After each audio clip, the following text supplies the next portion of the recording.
আচ্ছা, আপনারা কি জানেন যে স্বাস্থ্য খাতে প্রায় প্রত্যেকটা সিদ্ধান্তের পিছনেই কিন্তু ডেটা থাকে? কিভাবে সেই ডেটা ম্যানেজ করা হয় আর কিভাবে এটাই একটা দারুণ ক্যারিয়ারের রাস্তা খুলে দিতে পারে? চলুন আজ আমরা একসাথে ডিজিটাল স্বাস্থ্যসেবার এই খুব গুরুত্বপূর্ণ জগৎটা ঘুরে দেখি। দেখুন, স্বাস্থ্যসেবার মূল ভিত্তি হল একদম নির্ভুল তথ্য। আর এই ফিল্ডের পেশাদারদের কাজই হল ডেটাকে সুরক্ষিত রাখা, তার সঠিকতা ধরে রাখা এবং সেটাকে একটা কাজের সিদ্ধান্তে বদলে দেওয়া। এই তিনটে শব্দ মনে রাখবেন: সুরক্ষিত, সঠিক এবং কার্যকর। এগুলোই কিন্তু পুরো ফিল্ডটার মূল কথা। আজকে আমরা একটা কেরিয়ারের সিঁড়ির মতো করে এগোব। প্রথমে আমরা জানব হেলথ ইনফরমেশন জিনিসটা আসলে কি। তারপর ডিপ্লোমা থেকে শুরু করে একেবারে মাস্টার্স পর্যন্ত প্রত্যেকটা ধাপ দেখব। আশা করি এই আলোচনার পর ডিজিটাল স্বাস্থ্য খাতে আপনার জন্য কোন পথটা সেরা তার একটা পরিষ্কার ধারণা হয়ে যাবে। চলুন তাহলে একদম শুরু থেকে শুরু করা যাক। এই যে আমরা হেলথ ইনফরমেশন বলছি, এটা আসলে কি? খুব সহজ করে বললে এটাই হলো সেই ফাউন্ডেশন যার উপর আজকের পুরো ডিজিটাল হেলথ সিস্টেমটা দাঁড়িয়ে আছে। এটা না বুঝলে বাকিটা বোঝা একটু কঠিনই হয়ে যাবে। এই ফিল্ডের কিন্তু দুটো প্রধান দিক আছে। একদিকে হলো হেলথ ইনফরমেশন ম্যানেজমেন্ট, যার ফোকাস থাকে মূলত মেডিকেলের রেকর্ড আর কোডিং ম্যানেজ করার উপর।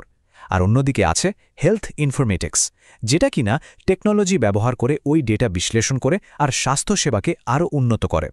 মানে একজন তথ্য সামলায় আর আরেকজন সেই তথ্যকে কাজে লাগায়। যারা খুব তাড়াতাড়ি স্বাস্থ্য খাতে সরাসরি কাজ শুরু করতে চান, তাদের জন্য প্রথম ধাপটাই হতে পারে ডিপ্লোমা। চলুন দেখি এই প্রোগ্রামটা কিভাবে আপনাকে একদম ফাউন্ডেশনাল স্কিল দিয়ে ক্যারিয়ারের জন্য তৈরি করে। Diploma in health information management বা সংক্ষেপে DHIM, এটা হলো এমন একটা প্রোগ্রাম যা আপনাকে হাসপাতালের রেকর্ড ম্যানেজমেন্ট আর কোডিং সিস্টেমের জন্য তৈরি করবে। বলা যেতে পারে এটাই এই পেশার প্রথম পাঠ। এই ডিপ্লোমা প্রোগ্রামটা সাধারণত 2 বছরের হয়, আর এর সাথে কিন্তু একটা 3 থেকে 6 মাসের বাধ্যতামূলক ইন্টার্নশিপ থাকে। এই ইন্টার্নশিপটা শিক্ষার্থীদের একদম বাস্তব অভিজ্ঞতা পেতে অনেক সাহায্য করে। এই প্রোগ্রামের মূল ফোকাসটাই থাকে প্র্যাকটিক্যাল স্কিলের উপর। মানে এখানে শিক্ষার্থীরা হেলথ ডকুমেন্টেশন, ICD ভিত্তিক কোডিং, মানে রোগ নির্ণয়কে একটা স্ট্যান্ডার্ড কোডে আনা, আর ডেটার প্রাইভেসি রক্ষার মতো খুব জরুরি বিষয়গুলো হাতে কলমে শেখে। ডিপ্লোমা শেষ করার পরেই কিন্তু মেডিকেল রেকর্ডস অ্যাসিস্ট্যান্ট বা কোডিং টেকনিশিয়ানের মতো পদে কাজ শুরু করা যায়। আর সবচেয়ে বড় সুবিধা হলো যে কোনো স্ট্রিম থেকে উচ্চ মাধ্যমিক পাশ করেই এই কোর্সে ভর্তি হওয়া যায়। এটা কিন্তু অনেকের জন্যই একটা দারুণ সুযোগ। আচ্ছা, ডিপ্লোমা দিয়ে তো ভিত্তিটা তৈরি হলো। এবার কেরিয়ারের মই বেয়ে পরের ধাপে ওঠা যাক, তাই না? ব্যাচেলার্স ডিগ্রি আপনাকে শুধু ডেটা ম্যানেজমেন্টই নয়, বরং সিস্টেম অ্যানালাইসিস আর আরও বড় দায়িত্ব নেওয়ার জন্য তৈরি করে দেবে। BSc প্রোগ্রামটা কিন্তু আরও অনেক বড় পরিসরের। এখানে স্বাস্থ্য প্রশাসন, কম্পিউটার সায়েন্স আর ডেটা অ্যানালিটিক্স, এই তিনটা বিষয়কে একসাথে মেলানো হয়। এর মাধ্যমে শিক্ষার্থীরা ইলেকট্রনিক হেলথ রেকর্ডস বা EHR ম্যানেজমেন্টের জন্য তৈরি হয়, যেখানে রোগীর সমস্ত স্বাস্থ্য তথ্য ডিজিটালভাবে থাকে। এই ডিগ্রিটা 3 বছরের হয়, আর এর সাথে 6 থেকে 12 মাসের একটা বেশ লম্বা আর বিস্তারিত ইন্টার্নশিপ থাকে। এই সময় শিক্ষার্থীরা হাসপাতালের বিভিন্ন বিভাগে ঘোরার সুযোগ পায়, যা তাদের অভিজ্ঞতাকে আরও সমৃদ্ধ করে। এই প্রোগ্রামের উদ্দেশ্যগুলো আরও অ্যাডভান্সড। এখানে শুধু ডেটা ম্যানেজমেন্টই নয়, বরং ডেটাবেস ম্যানেজমেন্ট, SQL এর মতো ল্যাঙ্গুয়েজ ব্যবহার করে ডেটা থেকে দরকারি তথ্য খুঁজে বের করা আর ডেটা সংক্রান্ত সমস্ত আইনকানুন মেনে চলার মতো বিষয় শেখানো হয়। এই স্লাইডে একটা খুব গুরুত্বপূর্ণ টার্ম আছে, আন্তঃকার্যক্ষমতা বা ইন্টারঅপারেটিবিলিটি। এর মানে কি?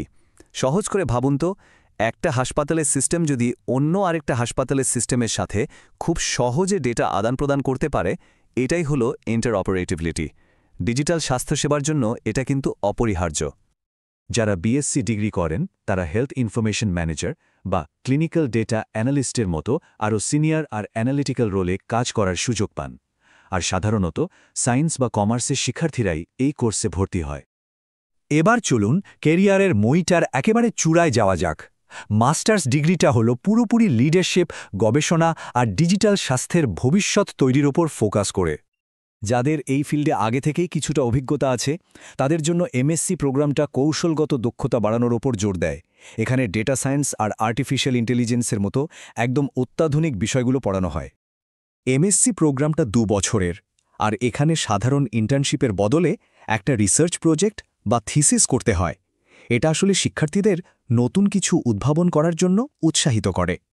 এই প্রোগ্রামের আসল লক্ষ্য হল এমন লিডার তৈরি করা যারা স্বাস্থ্যসেবায় আর্টিফিশিয়াল ইন্টেলিজেন্স বা বিগ ডেটার মতো নতুন টেকনোলজি ব্যবহার করতে পারবে এবং বড় বড় কৌশলগত সিদ্ধান্ত নিতে পারবে।